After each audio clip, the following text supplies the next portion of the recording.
the silence.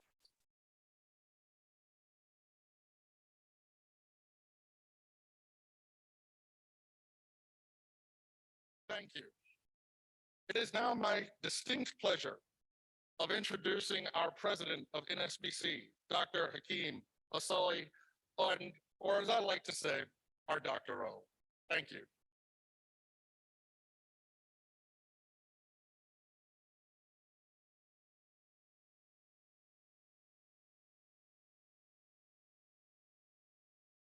Good morning. Dr. Rusan, how you doing, sir? Good morning, everyone. I'd like to welcome you to the actual conference is about to start. I hope you had some delicious food last night, some satisfying beverages, and a good night's sleep. I'm going to be back. But before, I'm going to turn it back over to your treasurer. Thank you very much.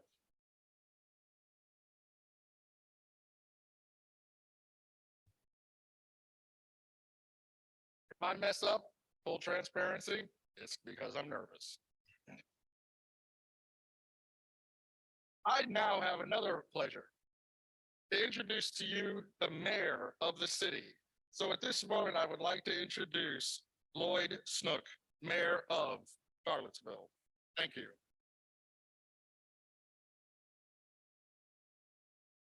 On behalf of the city of Charlottesville, I'd like to welcome you to our fair city. You have a busy agenda learning about the latest advances in topics like cosmology and quantum science. I'll tell you, after looking through your agenda, the topics look fascinating. Though I suspect that if I were to go to one of the talks, I'd quickly remember why I went to law school. Hope that when your conference day is over, you'll have a chance to enjoy Charlottesville a little bit. The weather forecast is for clear and pleasant skies, perfect for walking around.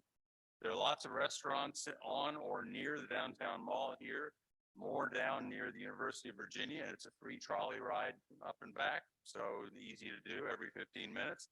Some of those restaurants this evening, I noticed looking around, have both, some have live jazz, some have Brazilian music live. You can get all of that information if you care at www.visitcharlottesville.org, and you can see what's going on tonight, tomorrow night, next night. You can get all that information if you're a basketball fan. The University of Virginia basketball teams are having their season openers tonight. Or for a really exciting time, come on down to City Hall, where we'll be discussing amendments to the Human Rights Ordinance. You'll probably be too busy in the next few days to wander very far from this immediate area, but that may just mean that you need to come back.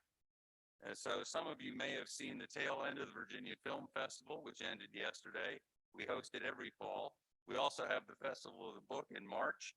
Come for the science, come back for the films, come back for the books, come back for the scenery, the history, the wineries, the breweries.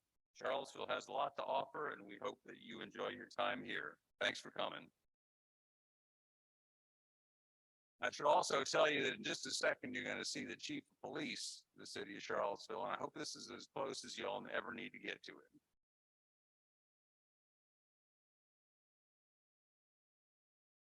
And now I would like to introduce the Chief of Police of Charlottesville, Chief of Police, Pito Durrett.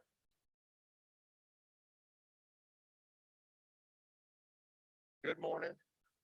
8 o'clock comes early, right? While you are here, I just want to say you are welcome. This is a great city to visit. If this is your first time, welcome. If you're returning, welcome back.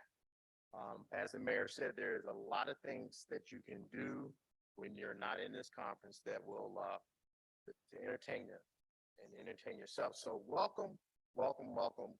I hope your conference is a success. For those who are pushing through, this will hopefully motivate you to push through to get your doctor's degree and be great minds. So welcome, welcome, welcome.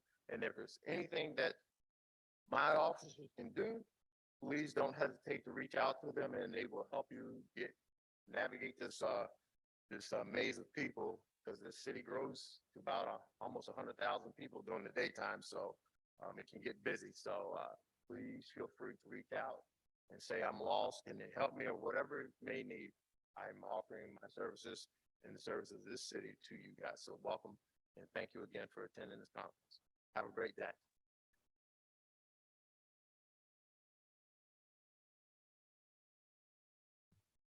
I now would like to introduce the Dean of the College and Graduate School of Arts and Science for the University of Virginia, Dr. Krista A. Campora.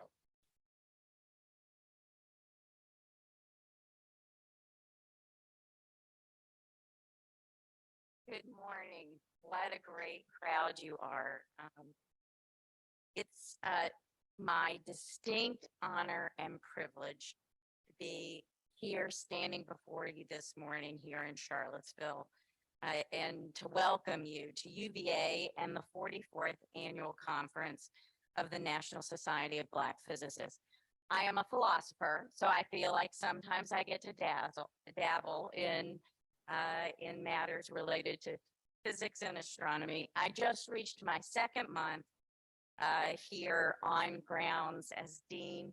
And in that short amount of time, I've had the pleasure to be part of deep and meaningful conversations, events, and conferences like this one. So I am deeply honored and grateful for the opportunity to be here and to my new UVA colleagues for inviting me. I wanted to share with you just a little bit of news about some things that are deeply important to me and exciting about what's going on at UVA. We learned just a few days ago that UVA is the recipient of one of the first grants and round of funding from the Howard Hughes Medical Institute as part of its Driving Change initiative, which aims to create more inclusive STEM learning environments for all students. Our colleagues who mounted the successful proposal undertook some innovative planning and changes in order to close the learning gap as measured by the assessments in the course between students, and we are already seeing those results. In addition to the momentum that we're building in introductory science courses, we also have new programs at the graduate level. The Dean's Doctoral Fellows Program offers highly competitive funding packages to recruit graduate students from underrepresented communities.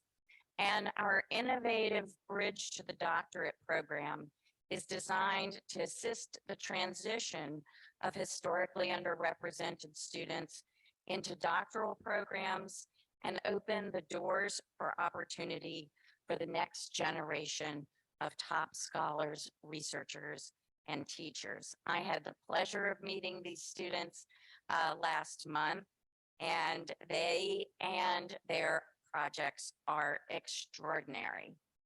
In these ways and more, UVA is striving to be a great and good university, one that expands and enhances diversity, not just at UVA, but in civic life, research, arts, and the spaces that our graduates will enter and shape the future. So again, welcome. I hope you enjoy your fellowship here in Charlottesville, that you will have deeply engaging and thought-provoking sessions for the rest of the conference. Thank you for honoring us with your presence, and know that you are all welcome back in Charlottesville today and in the future. Thank you.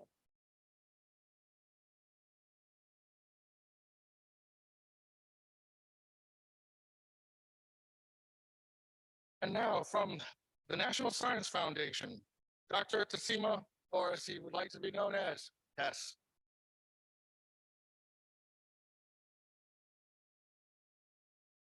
Morning, everyone. So in the name of the colleagues of the National Space Foundation, if you over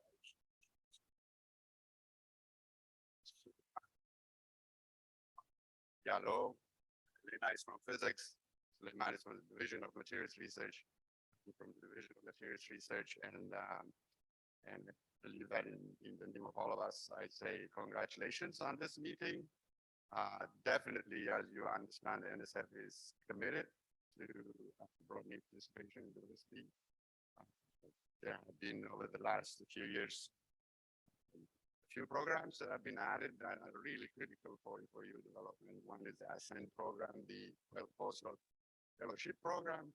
The other one is what's called a LEAPS program. It's a faculty development program, pre-career award programs for young faculty. We have information on these at our stand at the hotel. And Lena itself, and Suleiman, I will be participating in the various NSF meetings. And you will participate, you and attend and learn from NSF. Another big item is what really fits our vision is we want the next generation, the next revolution of quantum technology to be one where really we all participate and have our fingerprint on.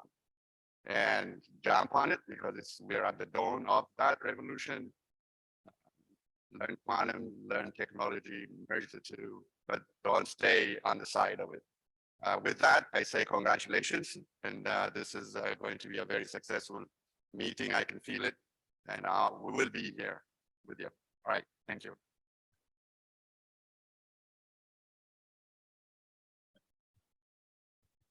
You know, full transparency, I cannot help but feel like I'm standing in front of the Apollo right now. And little do you know that I'm doing my best not to get yanked. Okay, so I would now like to introduce from the National Radio and Astronomy Observatory, Dr. Tony Beasley.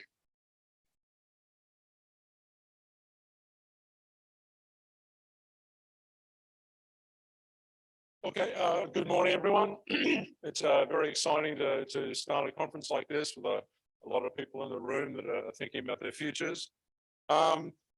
Small things can lead to big things. And as you go through the course of this conference, you know, there'll be lots of small things that happen. You'll meet someone, you'll see something at one of the booths. But, you know, what happens after that and what you take away from that experience and the connections you make can lead to very big things and very big things in the careers of people that are right at the stage that you guys are. So I work for the National Radio Astronomy Observatory. We are based here in Charlottesville, Virginia. What we do for the science community is we operate telescopes. We operate radio telescopes around here, around in the US and around the world. If you've seen the Very Large Array in a movie sometime, that is one of the telescopes we operate. We also operate the ALMA telescope down in Chile with our European and Japanese partners. So we have a lovely booth up at the conference. And so if you want to come along and talk to one of our scientists, please do. That could be one of those connections. NRAO's mission really reflects all of the key reasons why we do astronomy. You know, there's lots of images coming past on the screen here. I mean, why do we do astronomy? There are kind of four main reasons I think of. One is kind of that search in the universe. What is mankind's place in the universe? That's been going on for thousands of years. Another one is that when we look out into the universe, like these images on the screen, you can see places that are more dense, have more gravity, have more mass than we can possibly produce here on Earth. And so as part of learning about physics and the structure of the universe, you can actually use the universe like a laboratory that you can observe and see those things. In doing astronomy, we tend to develop technologies that sometimes eventually have application in society. Most of you are sitting here with a cell phone in your pocket that has two things in it that came from astronomy, optical and radio astronomy. And the last one, and maybe the most important one, is that astronomy is interesting. And it's kind of a gateway drug to science in some ways. A lot of people who go on to STEM careers started with a real interest in astronomy. And so it's a lovely field. Not everyone can become an astronomer, but learning about astronomy on the way is really important. So there are two things that link all of us in this room here today. One is curiosity. I think, you know, many people are curious about the natural universe, curious about nature, etc. But another one is that we all sat where you are sitting now. If you talk to all of the senior people here today, most of them have had some kind of experience where there was one person or one event or one thing they read or something or other that hooked them, that captured their interest and eventually propelled them through their lives and into careers, you know, careers in science, not always, you know, but related careers as well. So, you know, if you walk around today here in the conference, you'll see astronomy and you'll see particle physics and you'll see geophysics and all of these things. If you do not see the part of physics or the part of science that excites you, let us know, because we all have lots of connections and we can make those connections for you. As I said, ultimately, one of those meetings might turn out to be very important in terms of making making your decision. So NREL has operated for more than 60 years. We are really supported by the National Science Foundation. I wanted to introduce Deborah Fisher from the National Science Foundation. Deborah, are you here? Yep, there we go. Deborah is the Division Director for Astronomy, and the Astronomy Division at NSF is responsible for a lot of these pictures you're seeing up on the screen here. If you have a chance during the meeting, talk to Deborah and she can tell you about the many amazing programs at the NSF. So finally, have a great conference. As I said, try and find that small thing that ultimately becomes a big thing for you all, and I hope you enjoy the conference. Thank you.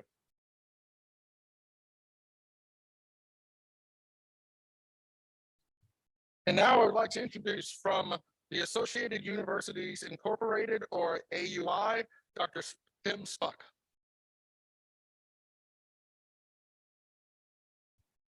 Good morning, everyone, and thank you for being here.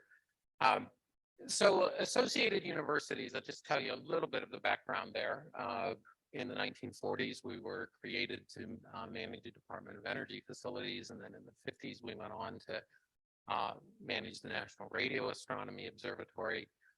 In our very early days, we were an association of universities. Today, AUI is a nonprofit that specializes in the management of large science facilities and programs.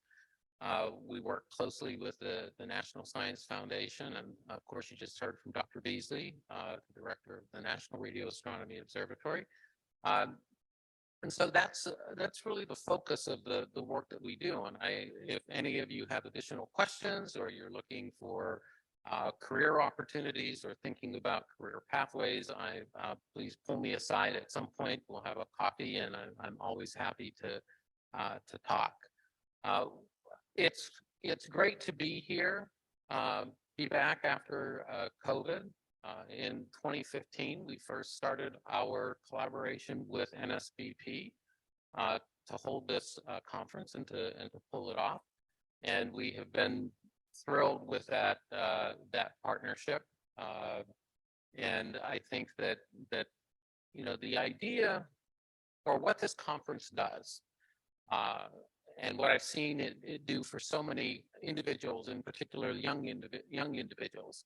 And that's something I want to stress here, is that those of you that are undergraduate students or graduate students or early career, the NSBP conference focuses on you like no other conference that I have been. And I think that is awesome. And so we ensure that you're well represented here. And I think that as we think about generational changes, that's what NSBP and what this conference can do, is that it can improve the quality and the impact of the science, technology, engineering, and mathematics research that happens in this country as well as around the world through diversity. And, so as you think about where you might fit in here, I'd encourage you to talk to people. If this is your first conference, one of the things that I learned early on is pick one or two things that you're going to take home and that you're going to take action on. And if you can focus and drill down in on those one or two things or efforts while you're here, whether it's finding a job, finding an internship, finding a research experience, that is something that if you really focus on that, you will walk out of here having experienced a successful conference. And one last thought that I want to share with you, and it's one of the things that I've always been very passionate about when it comes to astronomy, is that astronomy to me is the great connecting science. If we think about it, it's out of the beginnings of the universe that all things have come into fruition. And we look around, we see different people who are of different color, people who speak differently, people who live in different parts of the country, and we are all different.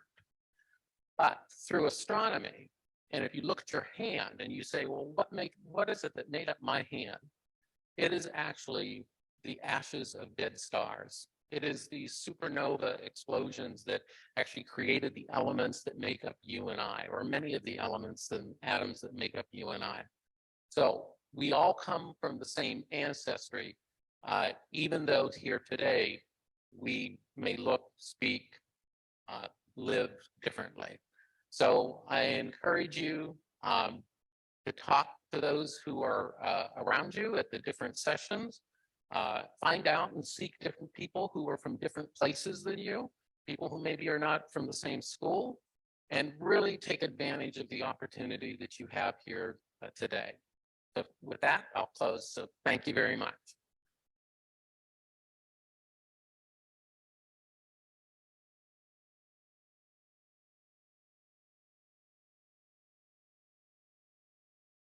And now I would like to introduce from Oak Ridge National Laboratories, Chris Beatty.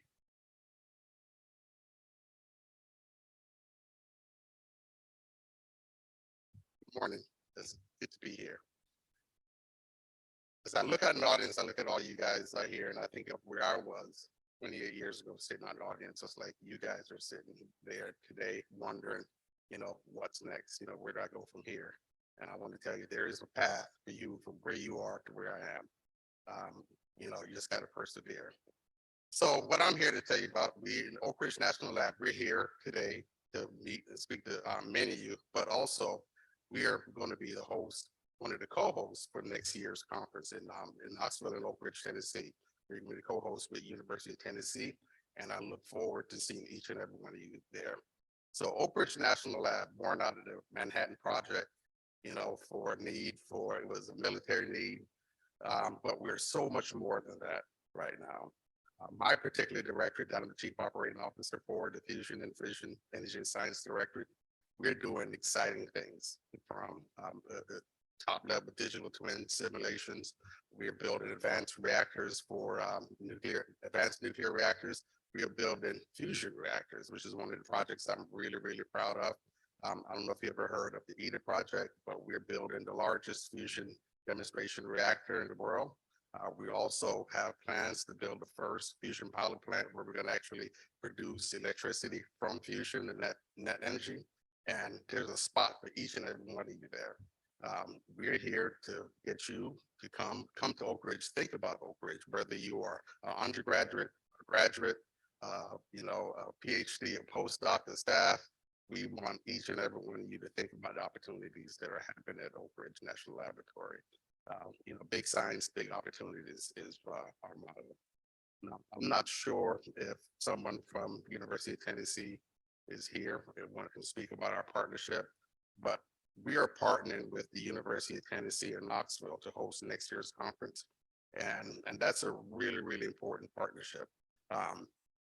As students, you can come to University of Tennessee and you can carry out research with Oak Ridge National Laboratory.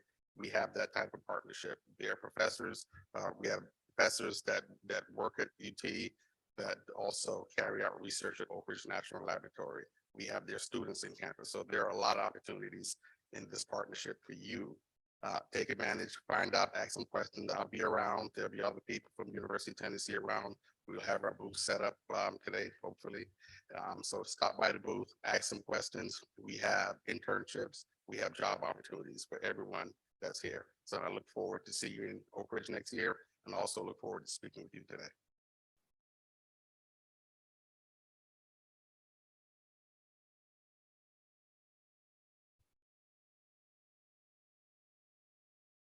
Thank you. I wanted to ask if you had came in after I had started.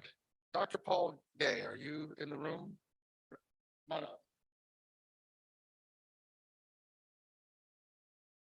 He didn't want to just bogart the stage and just roll up here. So I would like to now introduce from the Facility for Rare Isotope Beams, Dr. Paul Gay.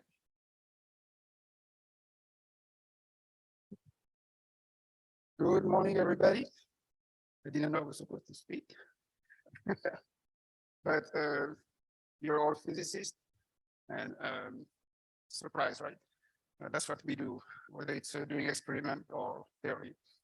So I'm very excited to be here and to see many of you that I haven't seen for a long, long, long time. I'm one of the past NSBP presidents, so I'm very passionate about NSBP, as you may expect. I'm now at Michigan State University that has the facility for isotope beams, which started back in May 10th of this year, actually. So we got a new baby that you can play with. We are studying primarily nuclear astrophysics, how stars would form, their evolution. And interestingly enough, many of you know about the periodic table, but it's not the whole story. There's a slew of other isotopes that have an excess of protons or an excess of neutrons. For example, you're familiar with oxygen 16, while we can create oxygen 27. As a matter of fact, FRID would be able to create upwards of about thousands, well, we expect actually 3,000 new isotopes that we've never seen before. And their applications would be wild, right? From not only as nuclear physicists, but also for medical application on the environment and so forth. So we are very, very excited about that.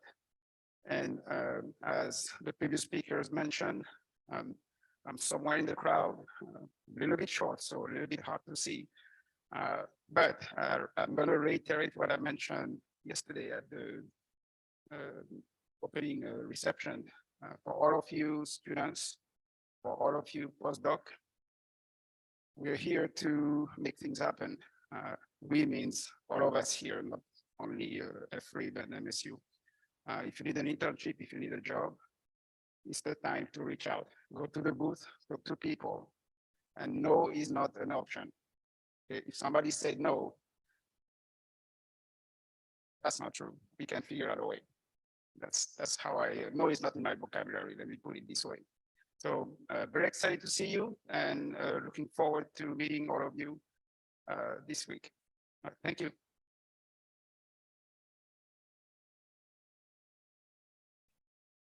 So now I want to call upon you. Last night, Dr. Walkward asked about what you think our theme for this conference is, and I'll reiterate. We are emerging from the event horizon and beaming for the future. Had anyone seemed to have figured out the symbolism of the motto of our conference? So then let me tell you, for it is a perfect segue into our next section. For those of you who may not be from astronomy and astrophysics, we know of these black holes that have a high gravity, but around the black hole is this limit called the event horizon, of which light cannot escape. Nothing is said to escape, unless you are a fan of Hawking radiation, of course. Now, if you recall the Big Bang, which was when the troubles of NSBP had existed, that's when we went into financial turmoil, there were many who felt that there was no way that NSB could recover. May have even been those who thought maybe it shouldn't. But defying that, as defying the laws of physics, we emerged from the event horizon. And we are here. That is us emerging from a past to our present. And the students, you represent the beaming. See, the beaming of the black hole are relativistic jets from active black holes that are emitting gamma rays, X-rays from their poles at near light speeds towards the future, which is every single one of you that are undergraduate students and graduate students. So now you can understand that this conference and our title for this conference is very intentional. That we are very aware that through the hard work of the people who have preceded me and up to this point, we have emerged from the event horizon and are beaming to the future. And we are calling upon our students and graduate students that you will be here in our place. So therefore, for all of the students and graduate students that have taken the time to come here, I personally thank you. And that brings us to now, this could not have happened without the sponsors of NSBP. And I would like to take this time for everyone to give the congratulations and thank yous to our sponsors. And if you are feeling comfortable, because I realize that in service, there is great humility and sometimes you just want to do it from behind. But if you are comfortable, I would like to let our sponsors please stand such that we may thank you.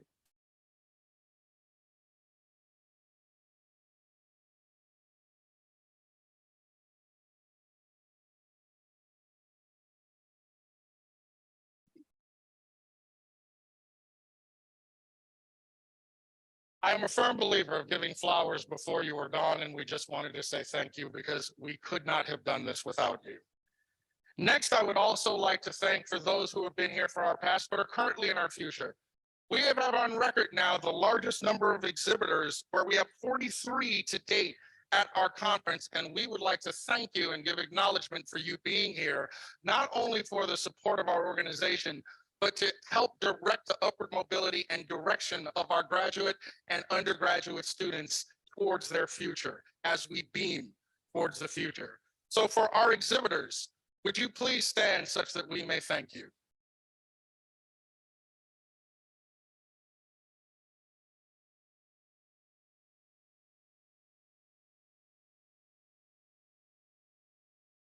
Thank you so much. I would now like to bring to the podium, and this is very special. This is a young lady who I met in our bridge program at Fisk University. She's also a graduate of my alma mater, which is Grambling State University. And my closing remarks, I will explain the symbolism of that connection, but it is now my pleasure to introduce Jessica Harris.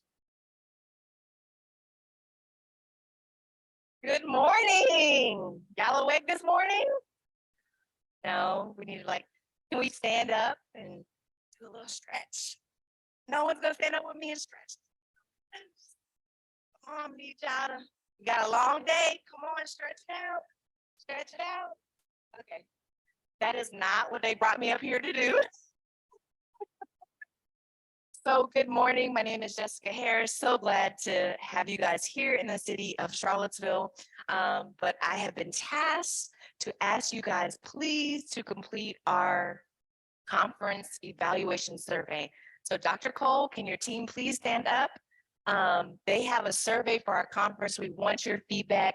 As Dr. Rockwood told us yesterday, from your feedback, we have the app that we've been working on. So go see the team at booth 7. They're right outside of the main exhibitor hall. So not only to complete the survey, we also need students to participate in their group evaluation. So please sign up with them. There are 4 different opportunities for you to do.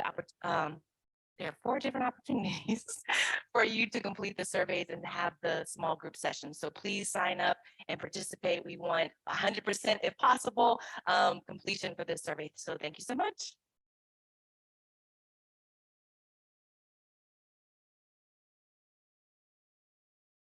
You just saw the definition of energy in its purest form. So now I would like to bring to the podium for the presentation of student representatives. You here? Where are you? Because you weren't out back. No, we'll come back to that. All right.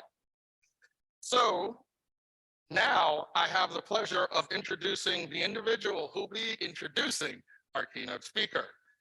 I would like to introduce Dr. Joshua Burrow.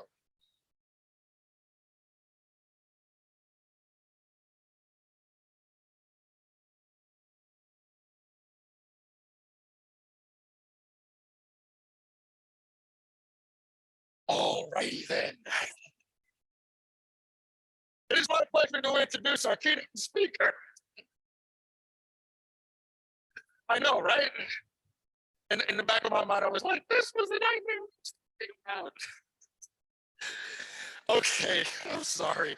So now it is my pleasure to introduce to you our president of NSBP, the keynote speaker, Dr. Akeem Osei. Thank you, everyone.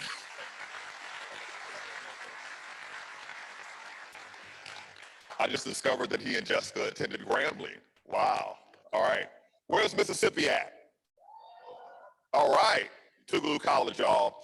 Okay, so what I want to talk to you guys about today, we've heard a lot of celebratory statements about our organization, and our organization, it has its ups and downs.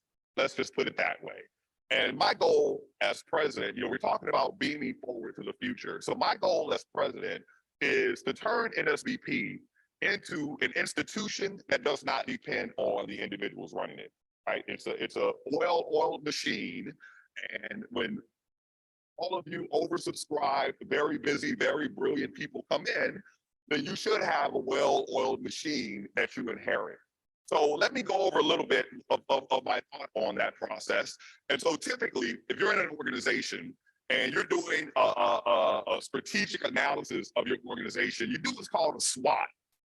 You guys familiar with SWOT? Yeah, so here's my SWOT. Now, the thing about this SWOT is that it's not a real SWOT. To do a real SWOT, you need data.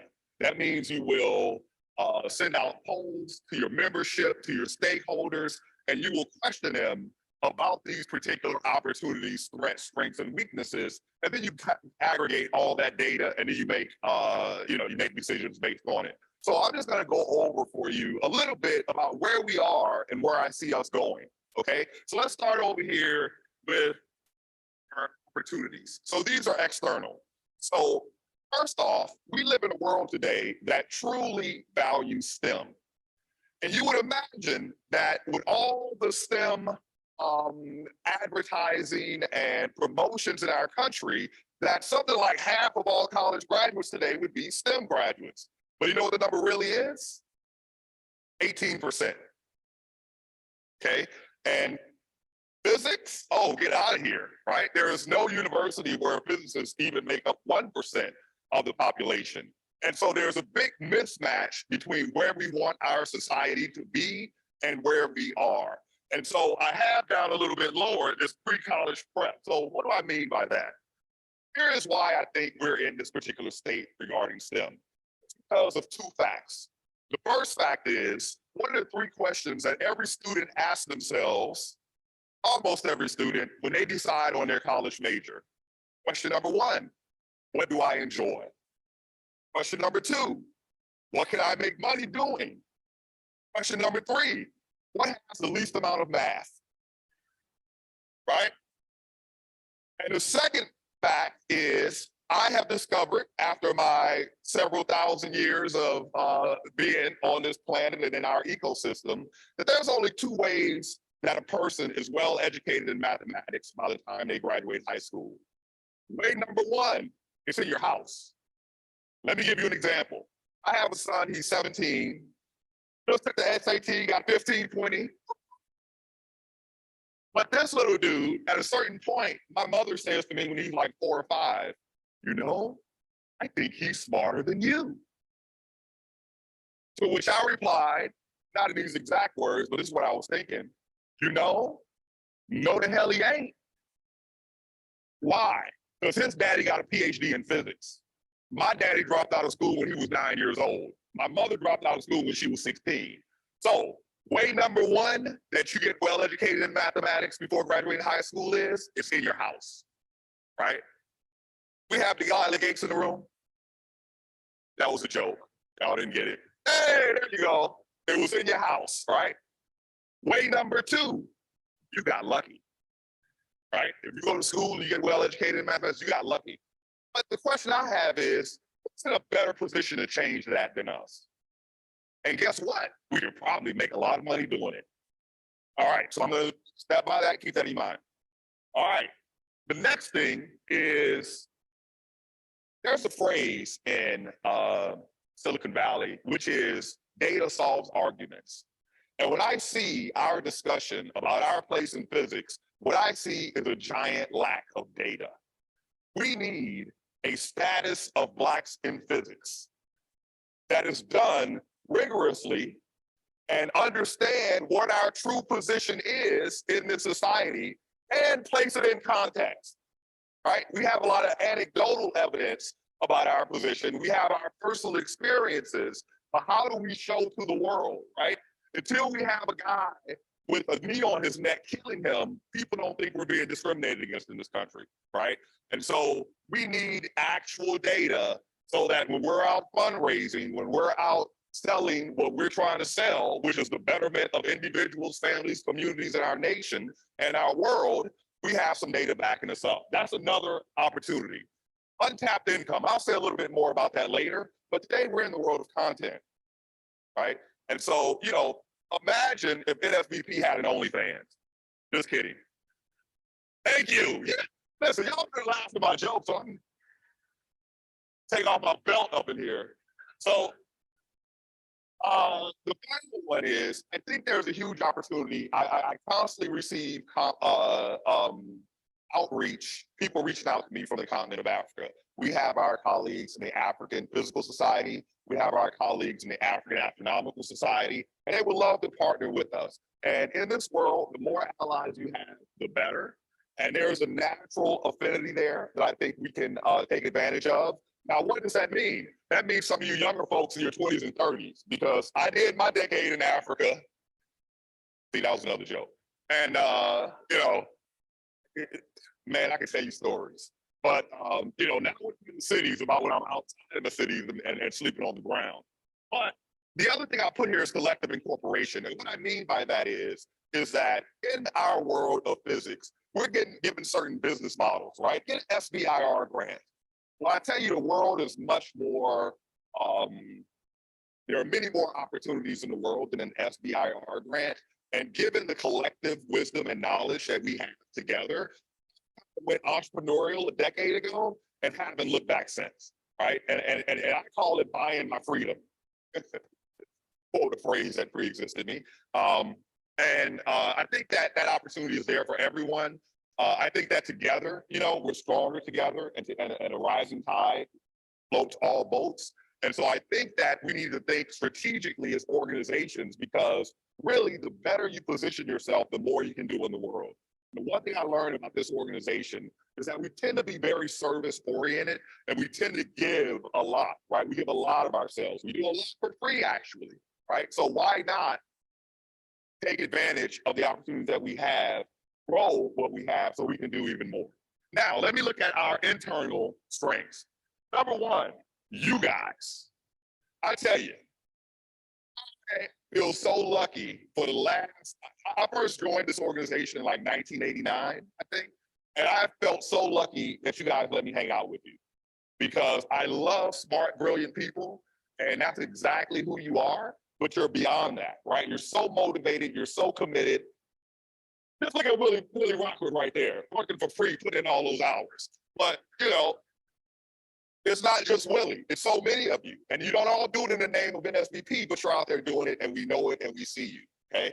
The other thing is, we're in a very strong financial position today in comparison to what we have been in. So this is a good place for a jumping off point. The other thing is, we have the goodwill and trust of the community. There's a reason why the NSF, NASA, Associated Universities, the Simons Foundation, Cobley, Eisen-Simons, there's a reason why they work with us, because we have proven to them that we're about doing the good work, right? We're not tripping. Thank you. And, you know, we're trying to make it happen, and they're trying to make it happen too. So let's partner together and get this mission completed. We have strong partnerships. The organizations I just mentioned to you are but a subset of the partnerships that we have. But again, you know, I'm reminded of a story from ancient history. And it's a story of Manka and Al-Mansur. You guys know this story?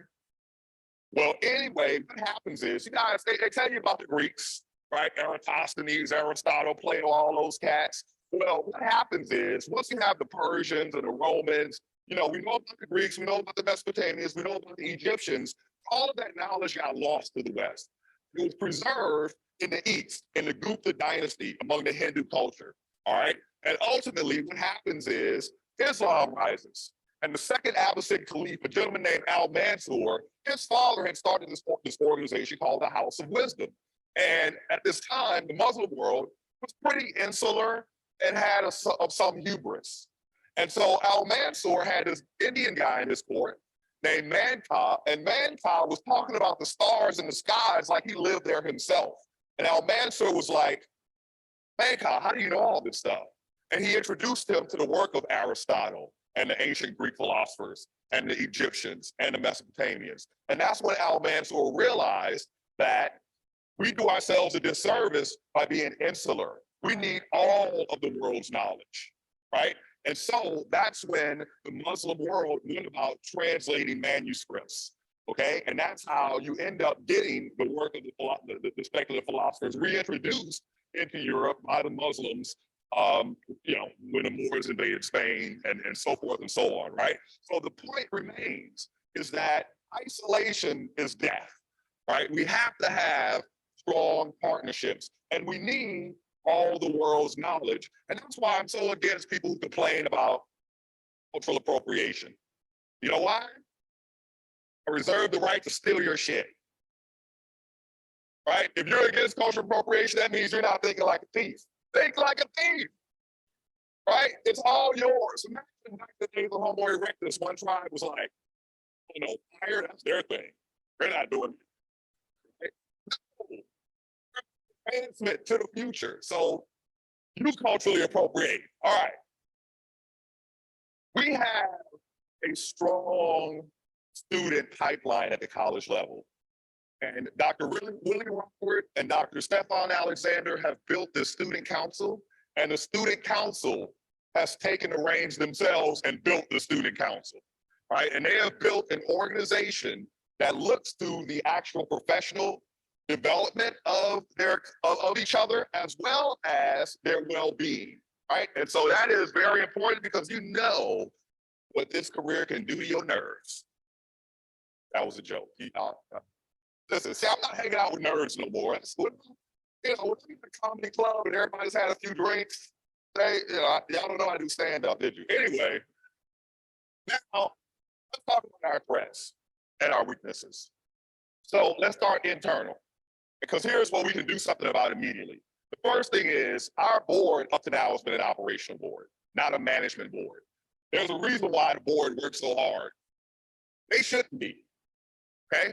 The next thing is, so now we've done great, but as an organization, as an institution, we need to do strategic planning that gets put down on paper, right? Our bylaws require us to do an annual budget every year. I can't tell you the last time any of that happened, right? So we have to professionalize our organization. And don't worry, I'm not just complaining, I'm gonna give you some solution later. The other thing is, we rely on individuals with proprietary knowledge and proprietary relationships. Relationships are great, but you know, if Willie and Elaine and Monique and Stephen are ever in one place and Vladimir Putin hears about it, there goes our organization. Thank you, whoever that is. I've just chosen a different bad guy. All right. We don't have a project management system. I'm the president of the NSBP as of March. I'm like, okay, what's our project and our partnerships? Give me that spreadsheet. It ain't there. All right, it should be there. The other thing is, we have low internal protections. So this organization, I've seen it get in trouble 2 times, right? Separated by a decade. And each time it's because individuals see the organization as either, you know, something that they personally can benefit from or something that they particularly own, right? It's mine. I've been in place here for a decade. It's my organization, right? And our constitution and bylaws is time for a revision so we can make sure that we're on a solid footing. And finally, how you guys enjoying those member services? Exactly. Now, external. We have a limited sponsorship base, okay? And so we're primarily inside of our own community. And inside of our own community is where problems can happen. We need to have a sponsorship base that extends beyond our community. For example, if you look at our sponsors, we have 3 corporate sponsors and about 1,000 academic sponsors. We should have about 1,000 corporate sponsors to go with our 1,000 academic sponsors. If you look at the federal agencies, right, we have great engagement from the federal agencies, but who's missing? Military agencies, the intelligence agencies, they're missing, and they're looking for you. And they're going to be a benefit for you in the future if you so decide that, you know, patriotism and service is a big part of what you want to do. They are a great opportunity. I partnered with them over the course of my career. All right. Now, external. Also, exclusionary practices and discriminatory practices. All right. So I don't, I know I don't have to explain that to this room, all right? But it is something that is alive and well in our country. And, I don't have an immediate solution for that. But we know that that is one of our threats that has been a threat to our community from day one, and it remains a threat to our community, right? You need to be a part of the major new data producing experiments. You need access to, the difference between myself being a professor at Florida Tech and being a professor, say, in Cambridge or Pasadena or Chicago or the Bay Area is, you don't have access, right? You have to hustle so hard to stay relevant that you just can't keep it up for, once you get into your 50s like me, right? It hurts too bad. So, you go to those places. I'm in DC now, so that you have access. But it's hard, and you typically have to find individuals that are fair-minded, and you work closely with those individuals. So for me, it's been people like Josh Bloom at UC Berkeley, Jelko Ivezic at University of Washington, and now Dan McCammon at Princeton, right? So, we have to find these one individual here and there who will work with us, but we don't generally have, then the other thing is we get rumored, oh, they're not so great at math. That's a original one. That's a unique one, right? The whole idea of African Americans, or, in every country, there is a identity hierarchy. And those near the bottom of that social identity hierarchy typically have the same sort of things aimed at them. They're less intelligent, they're less moral, they're more criminal, those sorts of things, right? And that leads to Karens and Kens, right? A lot of false accusations, a lot of rumor mill spreading type things that interfere with our career. And brand management. If the NSBP is going to grow to the next level, we have to take control of our brand. Put NSBP in your favorite social media and see what comes up. The question you ask yourself is, are we the ones controlling what comes up? Or someone else determining what pops up, right? And I would tell you, it is not a corporate message going out. So what is the solution? Well, this is solved really easily because there's something called association management companies, right? You can hire them to just take over the organization if you want, if you won't. Or you can hire them a la carte, right? And we've been engaged with an association management company since the beginning, since around March or April. And thus far, my goal has been, everybody on the board, please educate yourself about this, because this is a big decision. And we want to make an informed decision, but I think this is the way to go. So if we do engage, here is what that looks like. So financial management, they do this for you, right? So Dr. Elaine Lane became our treasurer several years ago. And if you guys are aware the amount of work it took for this physicist to learn all this finance, well, let me tell you, I have businesses myself. Do what professionals do, right? Do the stuff that some other professional should be doing. I'm not my agent and my manager and my accountant and my attorney, right? Other people do those things, and that's what we should have. The people who should be doing our finances should be experts in finances. The people, income, right?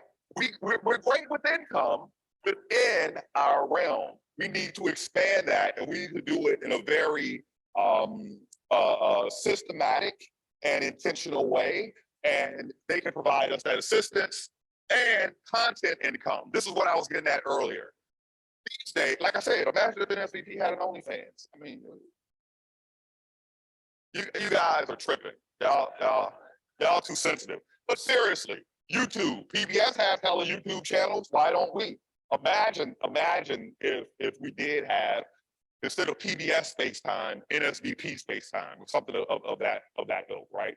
And our youth are the ones who can be our talent who are presenting that, right? And it's really easy, right? You'll be surprised. When I'm out here taping these TV shows, it's pretty much a camera person, a sound person, and a person with a script, right? That's it. 3 people and you can make a show. It's super easy.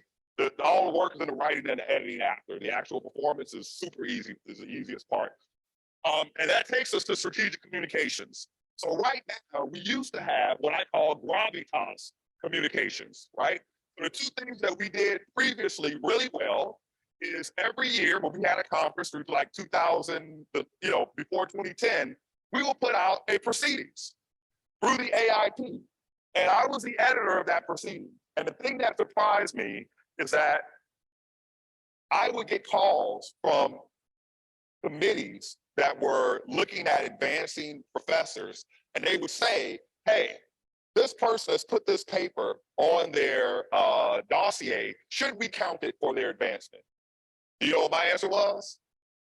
No, I don't like them. I'm just kidding. The answer was always yes, because we worked hard to make sure that it was quality work, right? And if your work wasn't quality, it was sent back to you and you updated it until it was where it should be. But I think we can go beyond that. We also had a weekly periodical that went out called Waves and Packets, right? I felt every time I read that thing, that made me a lot smarter. And as I traveled the world, people would come up to me and say, hey, Waves and Packets, isn't that NSVP? Isn't that you guys? And that's the best thing there is. I think we should do more of that, because what the magic is in the curation of the articles. And the person that did that was Dr. Charles Magruder, if he's in the room, another past NSVP president. But I think we can go beyond that. One idea I had was for a virtual journal. We'll talk about that later. The other thing is branding. If we're going to raise money properly, if we're going to put ourselves out there, then we need to do branding properly. So just so y'all know, I'm going to deal with Oprah right now. So, you know, once we get on the, not for NSVP for me, but you know, Miss Oprah will connect you with Dr. Osmond. Just kidding. So, you know, at the basis, an organization needs a one page, right? That's a document where you look at it, you know who we are, you know what we do, and you go forward. And so, anyway, I'm going to skip that. Member services. I'll give this to Jessica, but put it on the website. But the vision here is that we will have a level of engagement with those who are making decisions that come down to us. We used to do that. We do that no more. We will engage internationally. And this national education strategy is what I talked about that mathematics problem that we're all suffering from. We inspire kids. We get them in, we engage kids. They get to school, they run into classical physics, not that physics one stuff, that physics without calculus stuff. I'm talking about the real physics. They're like, yes, it'll be a medical doctor. Something easy. And we need to engage more with corporations and high net worth individuals, right? It's easier than you would imagine. So people think physicists are so cool. Like I tell you, you know, I started engaging with billionaires like literally 20 years ago. And they some of them like to collect scientists, like they collect cars, right? And I kid you not, I was in 2009, I was in Western Colorado with a billionaire and his gazillionaire friend sitting at a table with Michio Kaku. And I'm like, this is real life.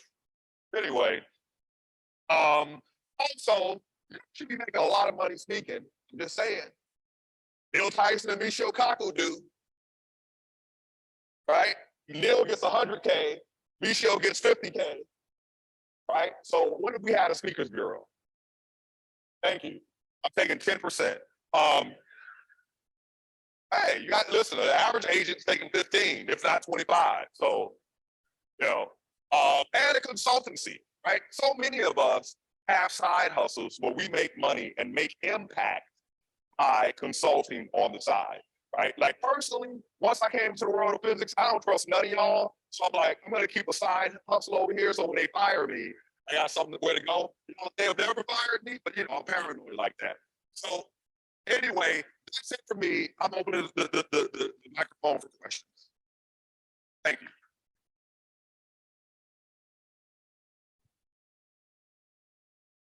So unbeknownst to him, he's now got me sitting over here going, well, I got to get my weight up because I don't know any billionaires.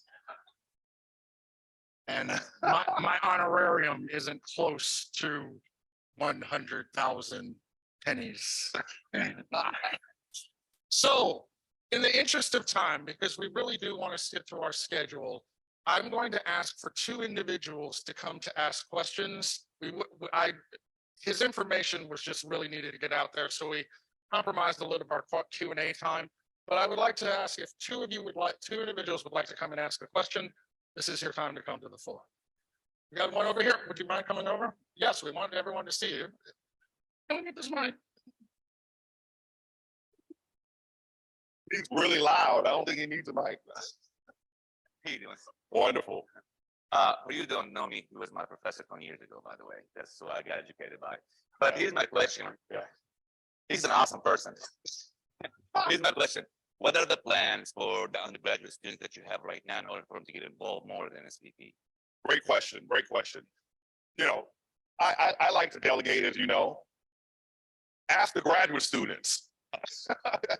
But seriously, so what's happening right now is, you know, we had Farrah Simpson and now we have Elon Price. And what they've been doing is expanding the NSBP chapters. And they're really mindful about the state of undergraduates. And so I think we had like 3 new chapters this year alone so far. But really they are the ones that are leading that effort. And what they do, they're the student representative, they come to the board meeting, they explain what they're interested in.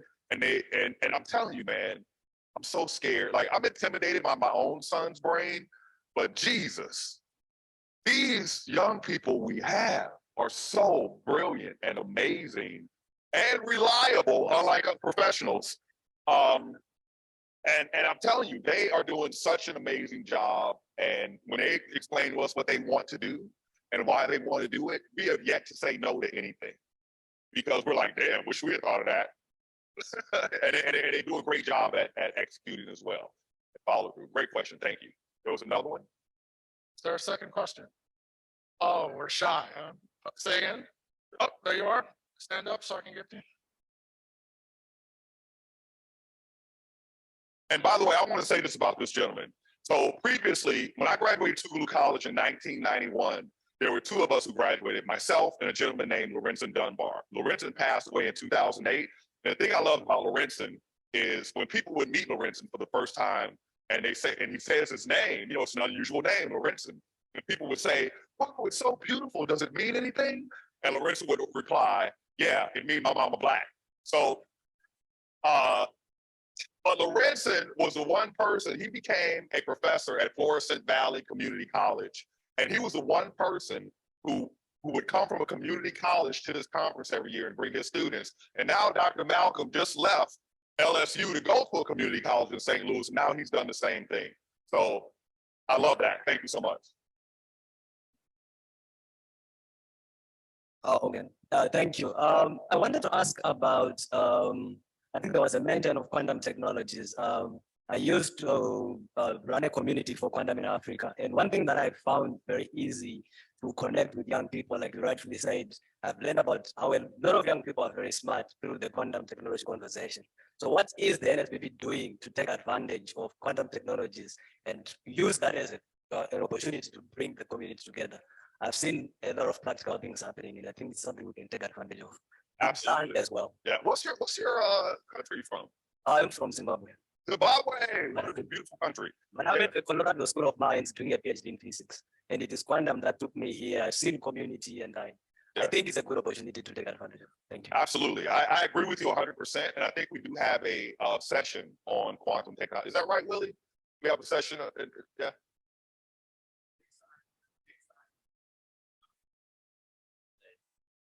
Yeah, Big Science Hour today at 3 o'clock.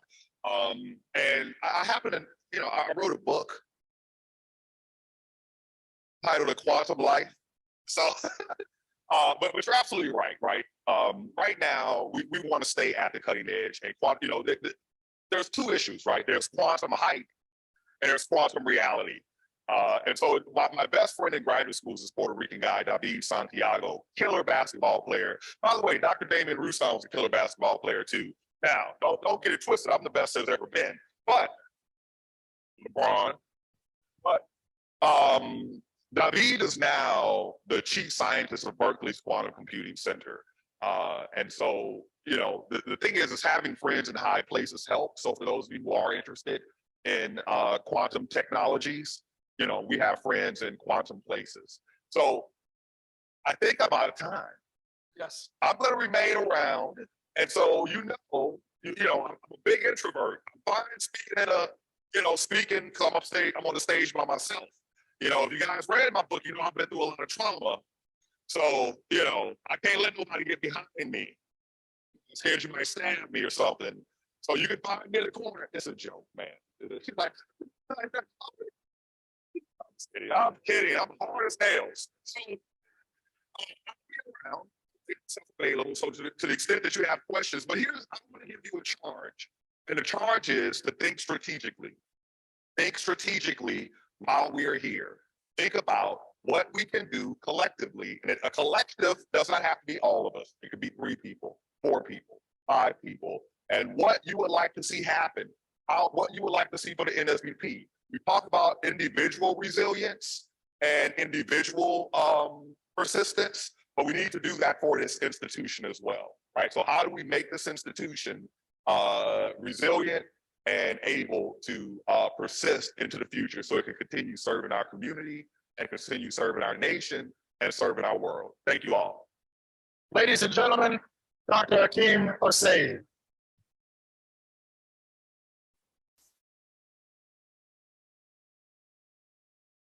I would now like to call Dr. Walker to the stage just to give you our housekeeping notes before we continue with our day. Good morning, everyone. Okay, again, let's thank our president, Dr. Osei, for the, oh man, that was awesome. That was awesome. Yeah, I'm not going to even try to recap. The physicists, I'm trying to keep the physicists out of me. Okay. All right. Just want to give you quick highlights that because as we need to move a little bit more, get ready to get this technical session started. That means that we have to migrate now. I need you all to help me. Okay, when we go from here to the Omni, I need you to go from here to Omni.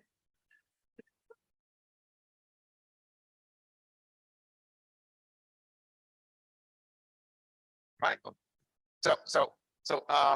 And every conference has its dynamic. This is our dynamic. So we gotta know, we gotta go back and forth.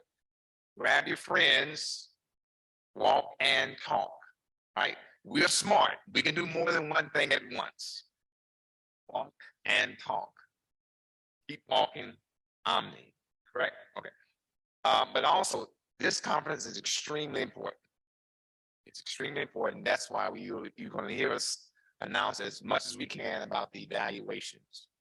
We have to get your input on the evaluation. Our students, our professionals, we need your input. We've been doing a longitudinal study, and by our sponsors, particularly National Science Foundation.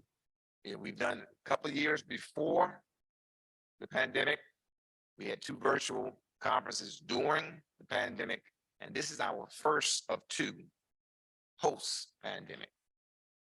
There are some very important issues that we want to address, but we need your input. You have to do that evaluation.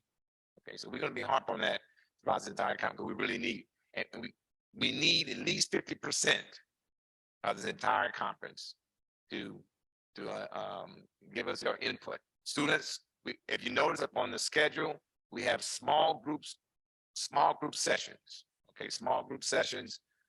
You can register for them immediately. We'll probably start more like tomorrow, but we want to finish a full day today and get most of the day of tomorrow in. But we have to begin and start doing our evaluation. We need everyone input. Evaluate exhibitors. We need your input too. Okay, everyone. So please help us out. And then also, students, 8 o'clock. Yeah. That means, we make sure your roommate is here. Okay. Help each other out. Right. I used to have a roommate, when I say 7:30, he knew for me that meant 8:30. But he kept me to 7:30. He helped me out. Okay. And likewise, let's help each other out. Get up early, get in early, get over here in a timely manner. We want to keep moving through the conference. And again, everyone too, quick highlight for today, as we go back to the technical sessions, we also have the first set of our poster session in between the break. Still, we're gonna be seeing also exhibitors, so we'll be multitasking at the same time, but around 11:30, 11:30. 11:30, when we start walking back over here to pick up the lunch boxes, lunch will be over here. We're gonna have lunch boxes here in the auditorium. Of course, we ask you to be mindful, right? Most of us try to be mindful when we eat. We don't let it be all over the place. We eat it, it goes in our mouth, not on the seats, right? Okay. So, but we have a very strong panel. We have a wonderful panel of successful women in physics who navigated, their careers in physics when it wasn't as much, as plentiful as it is now. So we want you to be here at 12 o'clock, because after that panel, we're going to take the conference photo.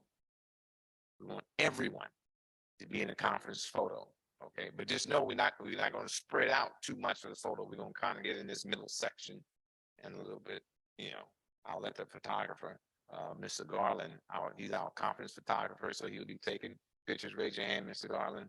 So if you see him in your face taking a shot or two, don't get scared. He's not trying to get a mug shot. Take us up for the conference, okay? All right, turn it over to the hands of our presider. Thank you. So I promised at the end of this, I would show the connection of my mentioning Jessica Harris. What you have to understand is, years ago, I will not say how many, I sat where you sat as an undergraduate student at Grambling State University, and I attended my second NSBP student conference. And what I have come to realize as I have gotten older, the very people that I may have shared a room with, or very people that are now faculty, the very person who is the president of NSBP was a student, an undergraduate just like me. And then we stand here before you, guiding the direction of our society today. And I call upon you that this will be you. I base everything in evidence-based reasoning, and the research suggests that the strongest factor of persistence for students of color and women in math-intensive disciplines such as physics, as astrophysics and astronomy, is their sense of self-identity or scientific identity.